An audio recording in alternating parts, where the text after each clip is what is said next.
Have you actually write down?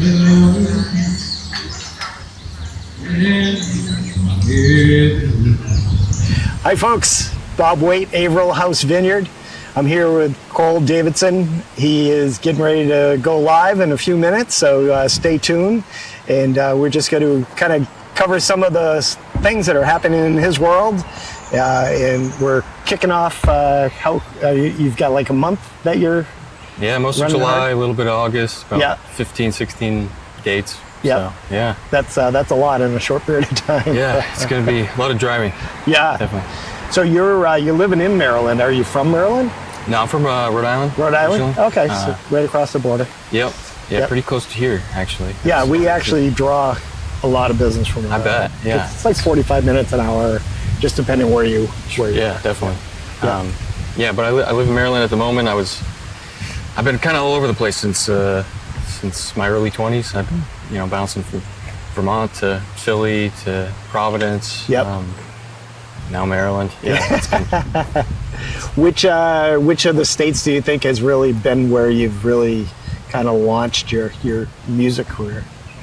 probably Vermont. Vermont, Yeah, yeah. I was in college. I was in a band in college, and even before that, I was playing. Probably since I was 17 up there when I moved up there for school. And, Oh wow. yeah, it started a band. We played for a year or two, and then I stayed in the Burlington area for a couple Yep. years after. Where'd you go to school? UVM. Oh, cool. Yeah. So that's fun. That's fun. The beginning of the season, we had Eli Love here, and I don't know if you've heard his music, but he's really, really cool, and he lives in Maryland. Oh, So, really? Yeah. He's down there right now. He just launched an album. I can't remember the name of it, but his followers are called the Levitators. Oh, wow. Yeah, so a lot of fun. So, yeah, That's funny. maybe you guys will run into each other at some Yeah. point. Yeah, and then I using ChatGTP all the time. Just to put my thoughts together. It said that you had done some sci-fi broadcasting or podcast or something like that. Well, that's actually it's a film called Broadcast. It's a cool. kind of it's a feature film. Yeah. It's sci-fi, totally fiction. We started it before COVID, and COVID hit, made things pretty tricky. But ever since then, I've been working for a few companies, flying out to LA sometimes, and we've made a bunch of Lifetime movies. You'll probably so see cool. some popping up soon. But yeah, I studied film in school, so it's Nice. just kind of the other half of my life. They're trying to balance the two at the moment. Yeah. Have you been able to get any of your music in the soundtrack side of stuff? It's a work in progress. Yeah. Yeah. We've talked about it, but That's kind of its own art. it kind of is. Yeah. Very soundtrack. It's a much different thing. Yeah. Are a lot of that music, is it specific to the time part of the movie, or is it adapting what you've already made? It's I just struggle to find a place in the films we've made where my music would fit. Actually, Okay, is the issue. So they're a little more. The films are a little more kind of gritty and Yep. drama based than Right. how my music sounds. Right. Yeah. You have to transition over to that. Right. Yeah.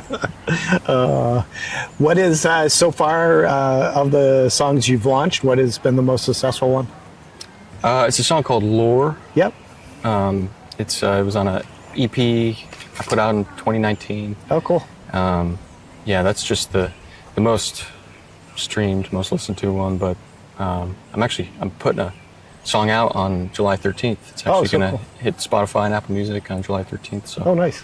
yeah, I'm hoping that'll be the one. Yeah. Yep. What is that one called? It's called Trust Me, I Know. Oh, cool. Yeah. And what's the background?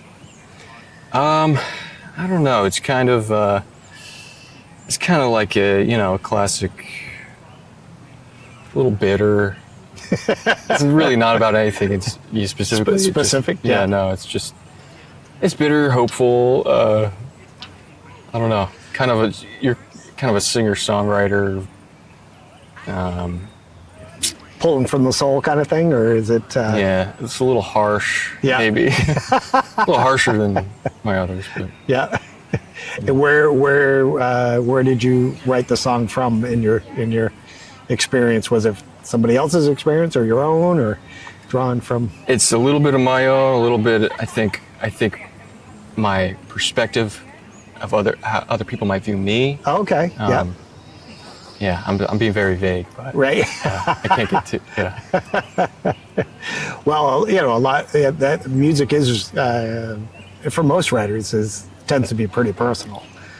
So usually you're covering something that's either happened or hopefully it's not going to happen. Right. Yeah. Right. Do you find that you draw more from that side of things, or do you find optimism, or is it more, do you draw from the sad side of things in general when you're doing your music, or a little bit of each? Or? I'd say a little bit of each. Yeah, it starts. Usually it starts. I don't know what it's supposed to mean, or Right. it's just something. It just feels right in some way, and then I kind of figure out what it should mean. But yeah, a lot of times starts from I think a lot have started sad, but for me, it's been a good way to find the optimism. Like, hopefully by the end of the song, there's some sort of silver lining. Yeah.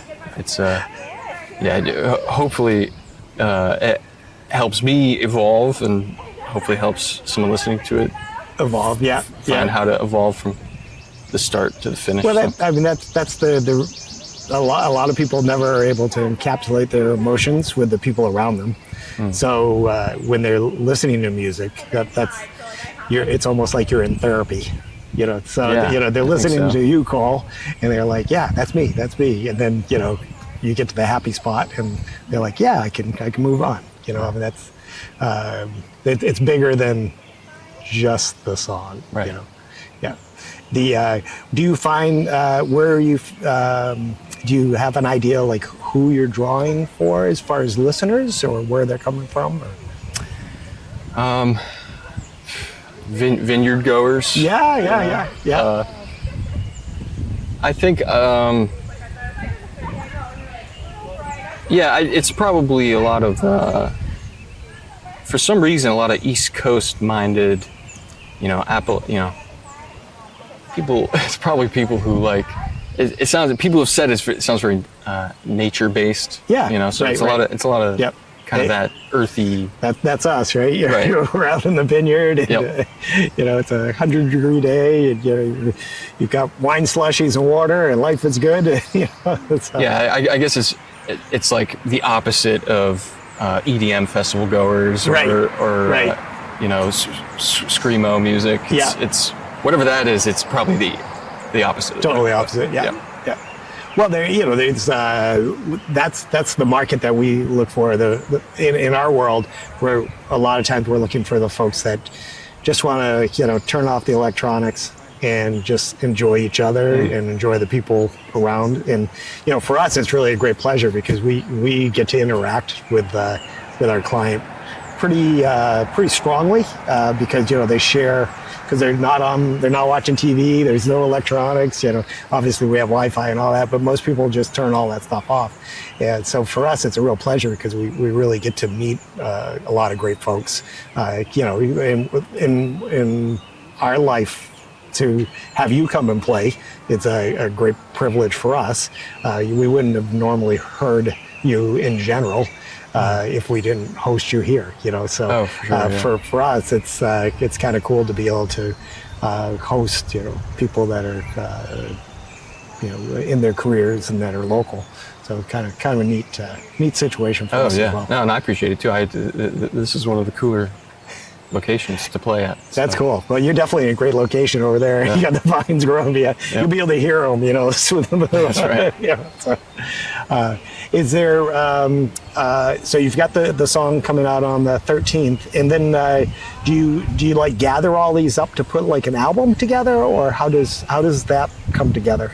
I think I've got either a EP or an album in the works, but this has been it's been too long since I've put anything out, so I needed to get something out there. Yeah. So yeah, this will just be kind of its own thing, I think. It's just one single track, and then hopefully by the end of the fall I'll have like an album of or some larger body of work to release. Right. But yeah, this will stand on its own. Oh, that's so cool. And then do you have aspirations of growing this side of the business versus the production side, or how do they coexist in the long term? So this side, music versus film? Yeah, yeah. I'm going to keep it both pretty separate, to be honest. I think if there's a way for them to converge at some point, that it'll happen naturally, but I'm not trying too hard to fuse the two. Yep. Yeah, I don't know if that answers the question. No, no, definitely. Yeah, because they could, at some point I would assume they could feed off of each other, which would be kind of cool. Yeah, I think. Yeah, it's always been in the back of my head. But, yeah. You obviously you have your own style of music. Are there, if you had to choose another musician to play a gig with or open for, who would it be? Oh, probably at the moment I've been into Gregory Alan Eiskopf. Okay. He's just a kind of a rootsy songwriter. Yep. Guy. Where's he out of? Is it New England guy? I actually don't know. Yeah, but he plays. He actually. So he's he's a guitarist and vocalist. Does very very he can stand on his own, just him and a guitar, but he'll play with an orchestra sometimes. Oh wow. It's like it's pretty cool. But that is awesome. But yeah, I grew up on like a lot of like older James Taylor, Van Morrison. Oh yeah. That vein. So your folks. Family. Oh yeah. That's where that came from. That's awesome. And your family, are they down in that area as well, or? Yeah, they're still in Rhode Island. Rhode Island. Oh, cool. Do they get a chance to see you at all, or? Yeah, I mean, I come home, every month or so. Yeah. But in terms of seeing me play live, Rhode Island has been a tough nut to crack, to be honest. Even though it's my hometown. Right there, yeah. It's got a weird music scene. It's not, I'm hoping to find figure it out something there. Point, yeah. But I've seemed to figure out, New York, New Hampshire, Maryland, West Virginia, those markets. But, more so than Rhode Island. But I mean, I've played there a few times, and sure, my friends and family will come out, but it's probably my least on the East Coast is my least played state. That you're actually playing, ironically. Yeah. How about Connecticut? Are you down in that area at all? Some great wineries and vineyards down there. Yeah, Connecticut, I've played a couple times. But yeah, that's actually another one that. Just I haven't much. That's awesome. Well, there's a song there somewhere, Right? Yeah, it's like, let me play in my hometown. That is really cool. Any questions that you have for me about the business or vineyards or anything at all? Yeah, how's the? I was hearing you talk about a wine slushy. How's it? Yeah, signature. The wine slushies are great. Yeah, they're we make one in red and then one in white, and then this one actually was a combination of the two, and they call it a zebra. So so it's got a lot of ice, and of course we're getting ready to celebrate Shark Week, so That's right. But yeah, they're definitely delicious, very refreshing. So you're more than welcome. Yeah. Well, with that, we'll get you ready to go. Everybody is looking forward to hearing from you, and be a nice little crowd. So thanks for tuning in, guys. Bob Waite, Averill House Vineyard, and Cole Davidson. Make sure to go online July 13th, right? That's right. Yeah, and download his song and support, and we appreciate you guys. See you soon.